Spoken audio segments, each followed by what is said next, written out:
பாரதிய ஜனதா கட்சி கட்ட பஞ்சாயத்து நடத்துகிறது என்று திமுக செயல் தலைவர் மு.க. ஸ்டாலின் தெரிவித்த கருத்து காழ்ப்புணர்ச்சியால் சொல்லப்பட்டது என தமிழக பாரதிய ஜனதா கட்சி தலைவர் தமிழிசை சவுந்தரராஜன் கூறியுள்ளார்.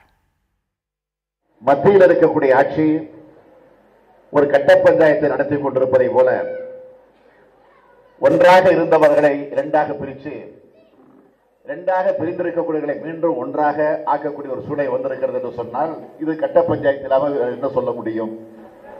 அதனால்தான் கட்ட பஞ்சாயத்து நடத்தக்கூடிய நிலையிலே மத்திய ஆட்சி இன்றைக்கு ஈடுபட்டிருக்கிறது என்று நான் சொன்னேன். உடனே பலருக்கு கொஞ்சம் கோபம் வந்துச்சு. கோபம் வந்து நான் சொன்ன விளக்கத்தை நன்றாக புரிந்து கொண்டு அதற்குரிய விளக்கத்தை அவர்கள் சொல்லியிருந்தால் நான் உள்ளபடியே மகிழ்ச்சி அடைந்திருப்பேன்.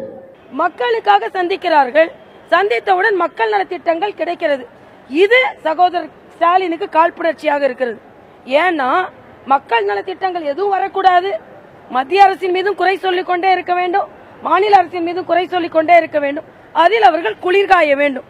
ஆக இப்பொழுது அது நடக்காத பட்சத்தில் இன்று எதற்கெடுத்தாலும் அவர் விமர்சனம் செய்கிறார் என்பது எனது கருத்து.